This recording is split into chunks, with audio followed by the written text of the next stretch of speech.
buying a house, don't sign a contract without listening to this. Part of what we do here at Sanvenero and Cittadino is we do a lot of residential real estate, a lot of commercial real estate, and there are so many factors that go into buying a house. You know, whether you're buying or selling a house, you have to talk about the contract. What realtor are you going to use? What mortgage company are you going to use? What title company are you going to use? Are you going to limit your inspections? Are you going to limit appraisals? There's so much to think about before you get there. You know, you walk in, you find your dream house. Now what do? I want to put it in a trust because that's what Instagram says. Do not put your house in a trust. I want to sell my house only when I'm under contract to buy.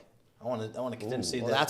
that's a rough contingency, but guess what? Oh. We handle that, right? We've done that, right? Done that 1,000 times. The buyer's handbook for property real estate. Right. Give us a call. Let us know what you think. What else we got, guys? My girlfriend and I own a house together. Now we're broken up. What do? Oh, yeah. Depends. Love that. It depends on what type of ownership you've got. Do you have joint tenants with rights of survivorship? Do you have tenants in common? It depends on what the deed says. How about a quick claim deed, but I want to keep somebody on the mortgage, but I want to sell the house for $1? How does that work? You got to really talk to your mortgage company about that one. Because if you have a mortgage on a house, that limits what you can do in terms of transferring it to other family members, trusts, and LLCs. But perhaps that other person might be paying the bills of that other person. Oh, is that okay? All right, good negotiation. So is that a contingency in writing in the contract, or is that just a handshake deal? It's a handshake deal. That could be a blood agreement. Hold on a second. Statute of frauds, handshake deal on the property. Does that exist? Yeah, it does. Yeah. We can handshake deal on a house? I think you can. I think it's a terrible idea. Terrible. Yeah. Terrible it's idea. always have in writing and reviewed by an attorney. Can we just talk about this attorney review thing? Yeah, if you're from New Jersey, there's a contract, but it's not really a contract because it's written by the state and the brokers want it, but then there's another contract. But you don't need to. My real estate agent said it's okay. It's no problem. Everything's good. They wrote it up. Two people you don't listen to in real estate. Real estate agents that say you don't need an attorney. With all due respect to the people that we love out there. And other people who say you don't need a real estate agent, okay? Because real estate agents, good real estate agents, are worth their money. There's no question in my mind about that. We work with dozens and dozens of real estate agents. Best in the game. Best in the game, but we also know of many who are not very good, who don't do any. Well, yeah, I mean, you know, who don't pull their weight, right? And a real estate agent makes our job much easier. A good real estate agent, because you know they're making sure the contract is properly executed in the beginning. They're making sure inspections go the way they're supposed to. They're showing up, and that's really important. Talking about attorney review, what is that? What's attorney review? Well, you make an offer, seller signs it. Now you've got this form realtor contract that has some various provisions. Josh, what happens after that? I don't know. I'm looking at a house right now. It's covered in lead paint, asbestos, and termites. I'm trying to figure out what to do with the situation like that. And, the contract doesn't say anything about that, or maybe it does. So like what Josh was saying, the contract comes in to us, and it's signed by all parties, and now it's in front of our desks, and we call attorney review. Traditionally, if their attorneys were not involved in transaction, they'd be in New Jersey. There'd be a 3-day waiting period before the contract would become binding. But us as attorneys, we know that there's provisions within the contract that are not great for our client, whether it's a seller or a buyer, and we need to make changes. So we disapprove the contract in its current form, and we start to prepare what's called attorney review, usually by way of a letter, and we specify the paragraphs that we're looking to change with the verbiage that we'd like to change, and we send it to the other side. It either gets signed off, or it gets altered, or it gets denied on whatever the change and may they be. differ between sellers and buyers. Attorney review, just to finish up what I was saying, it could take all of a few hours, it could take days, it could take weeks, depending on how fast or slow either But how party long moves. should it take? It really should take 24 hours, I think, is a fair time frame. 24 to 72 hours. max. Buyers, attorneys typically send their buyer's attorney review first, because typically sellers' attorneys review kind of carry a little bit more weight, and this depends on the market, right? Buyer's market versus seller's market is going to determine who can negotiate more, right? Seller's market, well, guess what? Sellers are going to get everything they want because they know that there's 50 buyers lined up.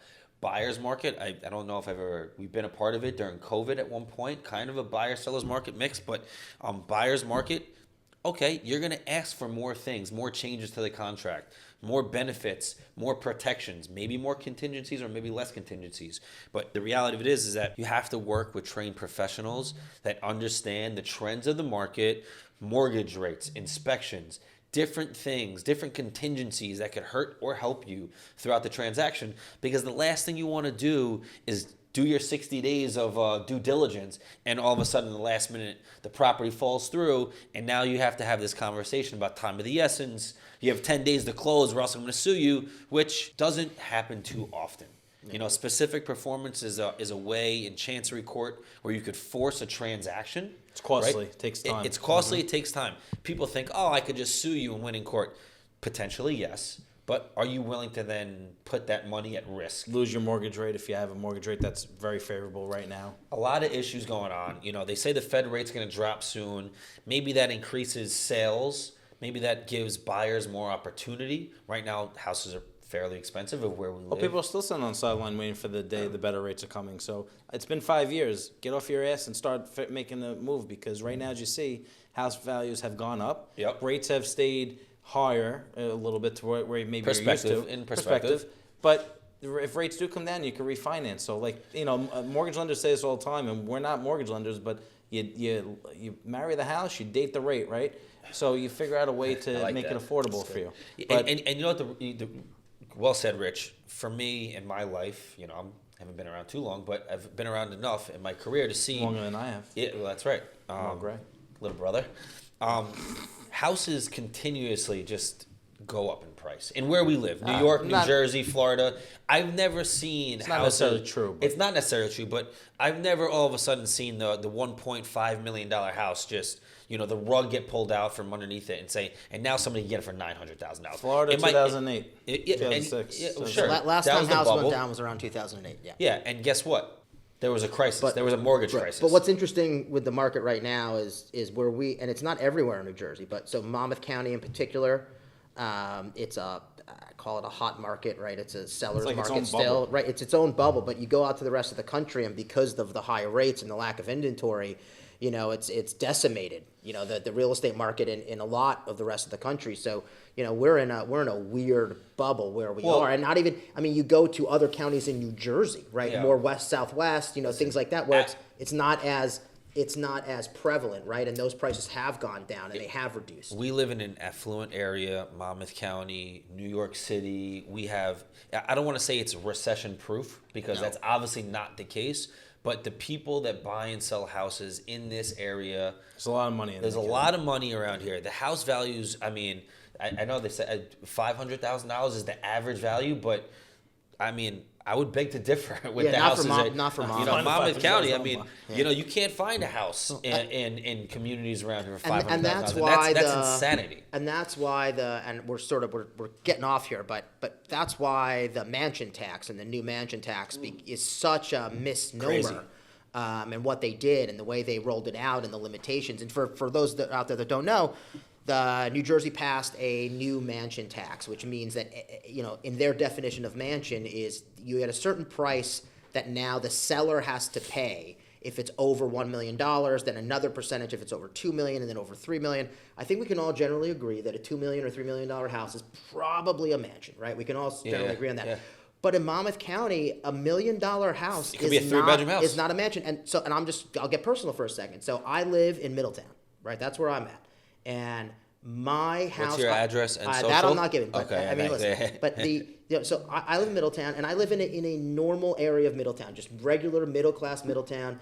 I bought my house about a decade ago for around $500. Very conservative right? Middletown, too. Right, Yeah. they are, yeah. Around $500, right? And now we're valued at well over $1 million. Wow. By the way, Nice for timing. no good reason. I think You know? I think it's And great, that's the mansion problematic. tax, because it's going to ignite the base of New Jersey people to go out and vote this November, and you'll see maybe a regime change that will pull back on the mansion tax. Because how crazy listen, it is. you know, so I think it's the best thing that they could have done. I'm going to turn a little bit the conversation. Can somebody tell me what "as is" actually means? Because this is the most skewed 4 letters, Isn't that somebody's 2 first name, words. as is? As is? This is the most skewed term in real estate. I don't know, in America. I'm gonna say "as is." What the heck is "as is," guys? Because it is the most misunderstood and misused phrase. Everything's as is. Yeah. In New hypothetically. Jersey, residential real estate contracts are all start as is. Oh. But some people think they hear as is. That means, oh, well, that means no matter what happens, I have to buy it. No, it's as is, subject to the buyer's right to inspect. That's what it generally means in New Jersey. Usually it's followed up by for informational purposes Right, only, or for safety. right. But even if it's for informational purposes only, so you get a deal, right? You get a deal that comes across your desk, and your realtor convinced your buyer to take a deal that limits inspections to for informational purposes only. Yeah, dumb. In your head, does the Sorry. buyer have a right to get out of that contract if they find a $50,000 structural issue? In my negotiating point as a buyer's attorney, if I find a structural defect that completely changes the house or puts my family at risk, I am going to be able to negotiate, I believe, my buyer out of that deal when the time comes. But what if the inspection contingency only says for informational purposes only, and you missed it in attorney review, and now First, I'm not going to miss an attorney no, review. you But second, it was it was missed in attorney it was review. missed. So regardless, right? Most of my real estate attorneys out there that we work with are transactional attorneys. You know what that means? Transactional attorneys do not like to go to court. They don't want to show up in chancery court and draft an answer or a complaint or a fight with discovery or have depositions or anything of that nature. So even if there's a transaction, whoever's right or wrong in this situation, Josh, maybe the seller has the bargaining chip, right? And the buyer says, "Oh, okay, I got a $50,000 structural defect. The roof is about to is stapled on." I'm going to say, you know what? Take your chances. Maybe they're not going to allow you to sue. Walk away while you still can, and don't make the worst financial decision of your absolute life, right? And I can't foresee the future. That seller may say, okay, chancery court, here we come. I'm going to force you to purchase this house through specific performance. But that doesn't happen very often. So it's a very push and pull game. A lot of us fight with our adversary. Josh, I've never heard you speak loudly on the phone to any sort of adversary. Very calm, cool, and collected. Very calm, cool, and collected. And you know what? But again, the whole point of a transaction is to get the deal done. And we don't want hidden defects. We don't want bad negotiations. We want the seller to be somewhat happy. We want the buyer to be somewhat happy. We want to walk away with a transaction check, because that's essentially how attorneys get paid as well, right? And it's an important point. We make a joke about, adversarial and things like that, but one of the things we talk about is when you're guiding clients is making sure that everyone's engaging the right professionals, right? So just because someone's a lawyer doesn't mean that they're a real estate lawyer, right? I'm not going to go and file, IP stuff because I don't know what I'm doing there. But, a litigation attorney shouldn't be taking real estate cases, right? Shouldn't be taking those files because they don't know, right? So there's a lot of attorneys that we work with where if these disputes arise, I can give them a call and we can talk and it's reasonable and it's normal and we figure it out. I mean, literally going through something right now, and I'm getting text as we're sitting here about an issue we're supposed to close today, probably not going to close till Thursday. Gas is off, all sorts of things. By the way, can we get that house closed, please? But the attorney, it's not even that way. But the attorney on the other side, real reasonable. I mean,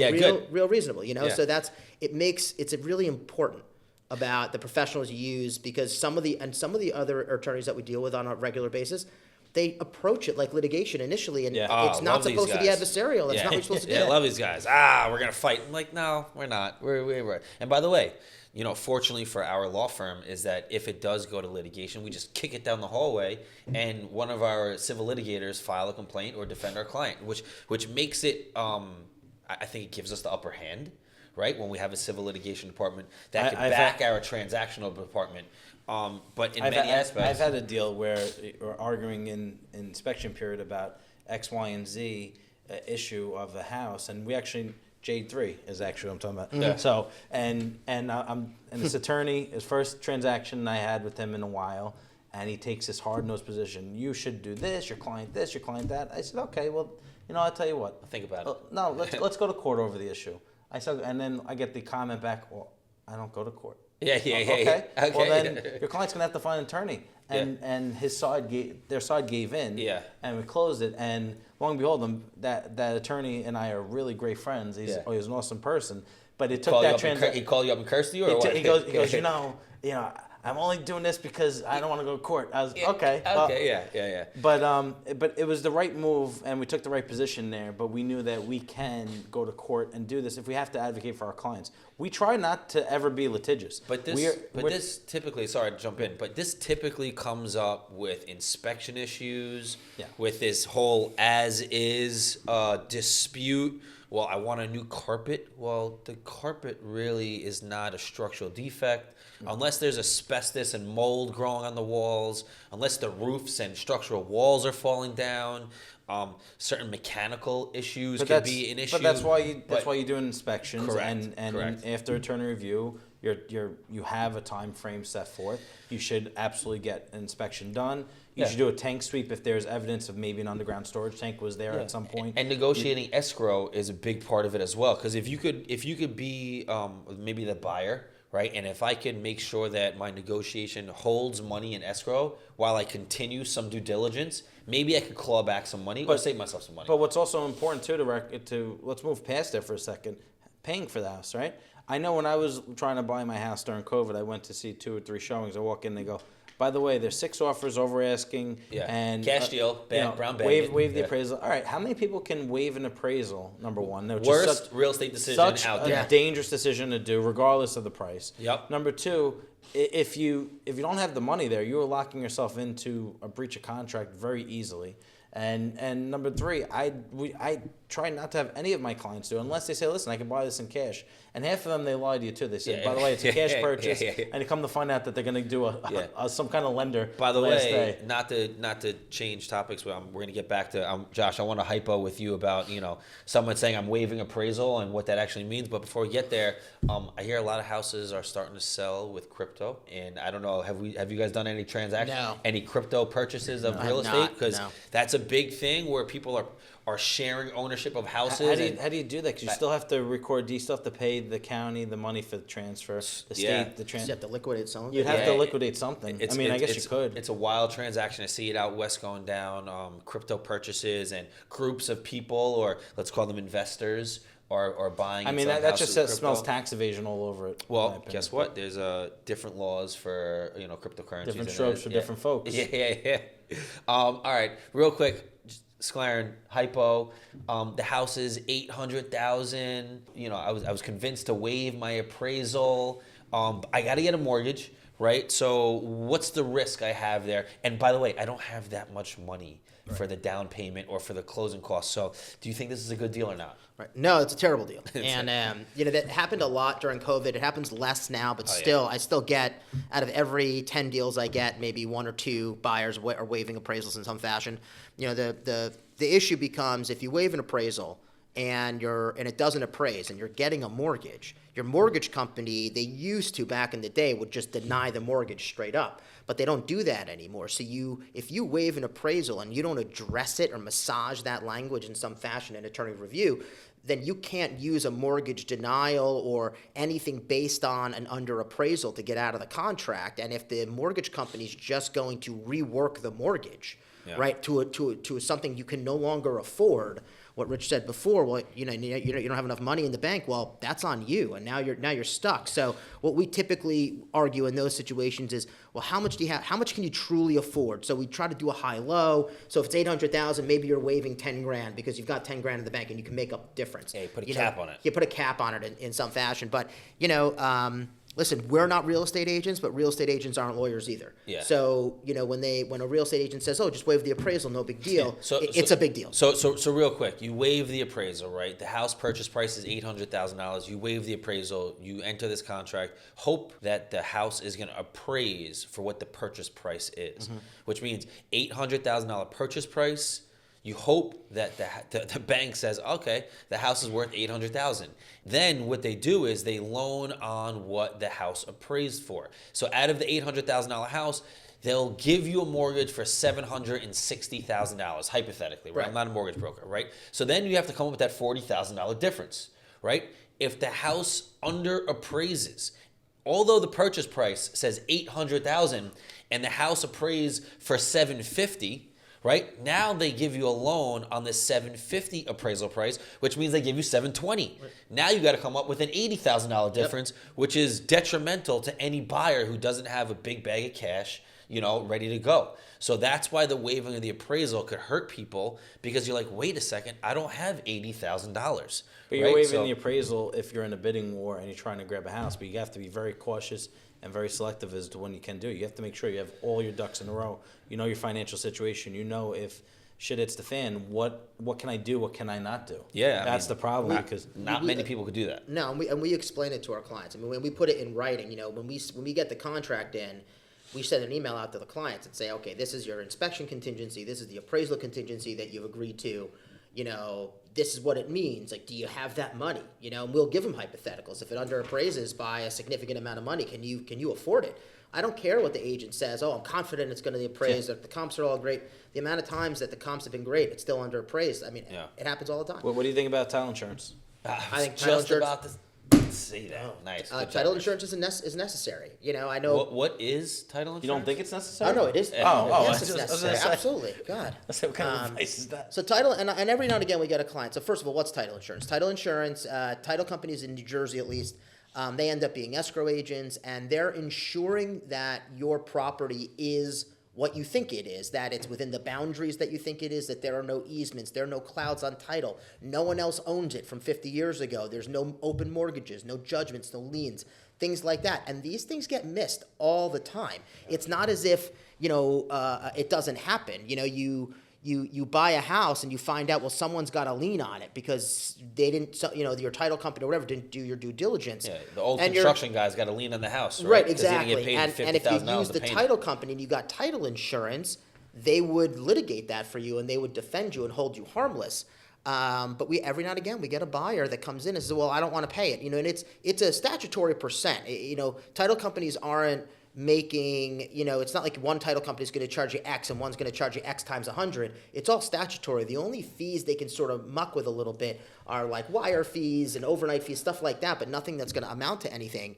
And we do, the biggest, for most of us, the biggest purchase of your life is a house. Yes. And title insurance, even on very expensive houses, it's only $4,000, $5,000, $6,000. Yeah. Now, while that's a lot of money when you're buying a $1.5 million house, it's not a lot of money in the grand scheme of things. And that's all. And we get people that come in and say, well, I don't want to get the title insurance. I don't agree. I don't believe in that. Well, you're literally making an awful, awful decision because while it might be a rare occurrence, it does happen. And to put out that $4,000 or $5,000 to get the insurance is well worth it. Also, very important, the survey typically comes in when you run the title report. What is the survey? Right? Where are the boundaries? When your next door neighbor, just built his fence line 4 feet on your property, you're like, wait a second. I thought I was buying a lot 100 by 100. I'm really only buying a lot 96 by 95. This guy's encroaching on my land. Or, hey, there's an easement running through my backyard. Most buyers are like, what the heck is an easement? Well, I want to put my pool right there. Yeah, well, you can't because you have the electric lines there. Or there's a sewer. You know what I'm saying? Better yet, there's an underground river running through your backyard, and now you have to understand what this means. Sometimes easements can. But I don't want to pay for the few $100 survey. Well, I mean, it could be detrimental. In some easements, overhead wires might not encroach on your property, might not, be might not affect you too much, but some of them really can hurt the outcome of the case of the transaction. But the buyer's not going to find out I put an illegal bathroom in the basement. It's okay. Just By the way, we used to do in Brooklyn, right? You're part of town. Oh no, you put a sheetrock wall in front of the door, so when everybody thinks it's a wall. That's one thing. And you tell them to what knock it down. What about the basement kitchen? Well, you unplug the stove, you roll it into the middle of the room, you put a blanket over it. It's not a kitchen. But the sheetrock wall is a better idea. Yeah, you just put a sheetrock. That's more costly though. No, it's easy. You just put it right there at the door, and then you wait. Forget it. I've heard stories about that. Yeah, absolutely. But anyway, not buyers. Property handbook. Call your local attorney. Call Sanvenero and Cittadino. We will guide you through your real estate transaction. We didn't even get into the commercial transactions. I do a lot of commercial transactions. Totally different. Totally different. Right now we're selling a $7 million landfill, which is insane. The due diligence and the environmental protections that go into that. I mean, I could bore you guys for hours. It's like a 10-page contract, right? What's that? It's like a 10-page contract? Yeah. 10 times 10. Going through that with a fine-tooth comb is level 1, insane. a level 2. By the way, not to just talk about it a little bit, but these buyers want to do, digging in the landfill that's been capped when there's we'll go into it another time. Tune in, hear about commercial purchases and sales. the handbook for dealing with commercial properties. But right now, call Sanvenero and Cittadino. A, B, and C. Always be closing. Call us now. All right, guys, tune in.